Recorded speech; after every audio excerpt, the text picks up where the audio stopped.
Hi, I haven't made a video in quite a while. I want to make a video for croutons because I got lazy for a little bit, started buying store croutons, and they're just not the same. My grandson and most of my family, when I make the croutons that I used to make in the restaurant, they just love the croutons. Now, you don't want to make the same quantity that I would make in a restaurant, but I used to buy special bread to make my croutons from. I would make croutons from Texas toast. A typical loaf of Texas toast is 16 slices of bread. We're going to have 8 usable slices to make a half recipe of this. This bread cuts the nicest when it's been frozen. So I've just taken this out of the freezer. We're going to assemble all our ingredients. We're going to use approximately 2 tablespoons full of extra virgin olive oil, 1/4 teaspoon of salt, 2 tablespoons of freshly grated Parmesan cheese. Don't use the store-bought stuff that's like sawdust. Grate your own fresh. 1 tablespoon of thyme, dried thyme leaves. Don't use the ground.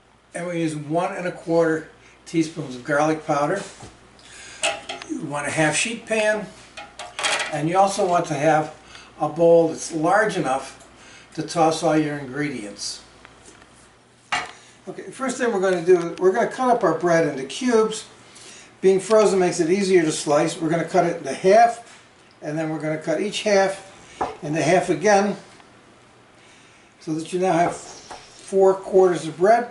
We'll cut it, turn it 90 degrees, and cut it again. And as you can see, we have all equal cubes. And it definitely cuts a lot easier when it's frozen. And we'll cut this in half again, and again, and again. And now we have another slice of beef. Okay, I'm putting on gloves because I'm going to toss the croutons. I've let the bread thaw slightly. I'm going to take and sprinkle on the olive oil.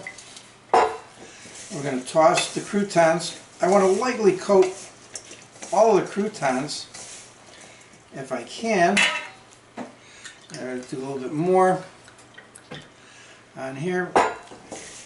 And you're going to find that this is going to work out to be approximately 2 tablespoons of the extra virgin olive oil. Do just a little bit more.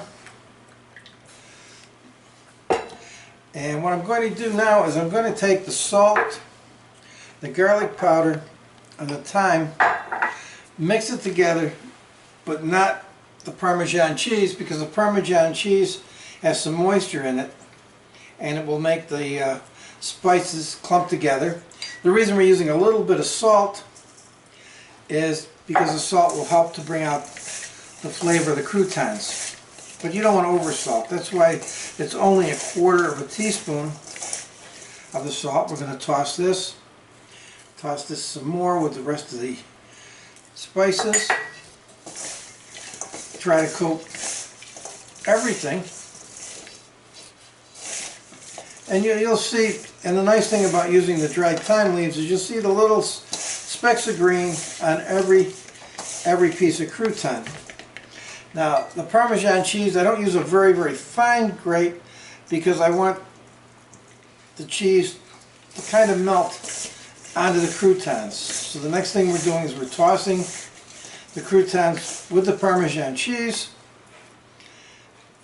and we'll give this a final toss, and we'll put this on our half sheet pan. A half sheet pan seems to be just the right size for this amount of croutons to put them all into a single layer. Now, I've preheated an oven to 350 degrees. We're going to put our croutons in the oven for approximately 10 minutes, and then we're going to turn them and check them again after 10 minutes.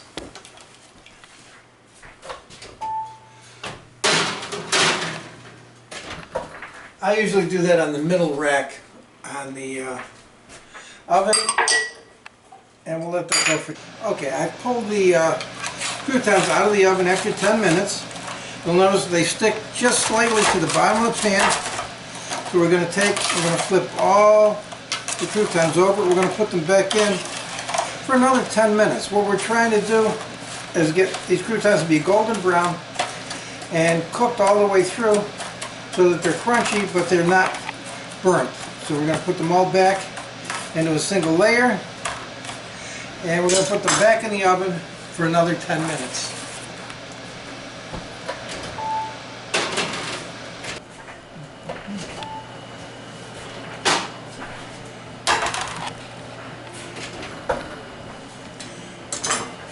Another 10 minutes has elapsed. I've pulled out the croutons.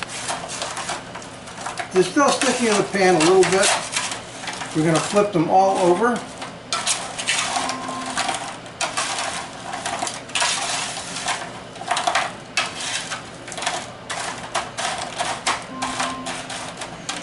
And they're not a golden brown yet. They're starting to brown up a little bit. We're going to put them back in the oven for another 10 minutes.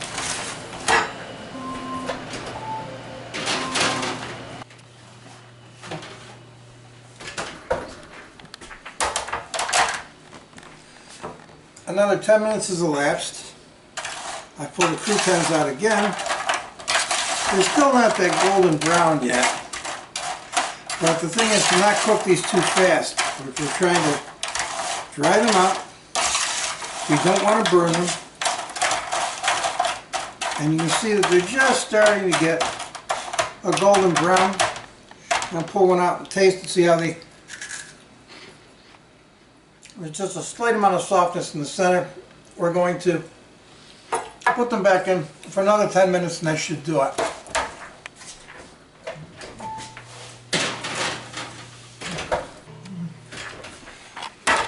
I pulled the croutons out now, hopefully for the last time. I'm going to flip them a little bit to check and see. And if you look closely at them, they are a nice golden color. We're going to leave them out to cool, and then I'm going to put them in a storage container and they'll be ready to use in a Caesar salad or soup or any other type of salad. And there you have it.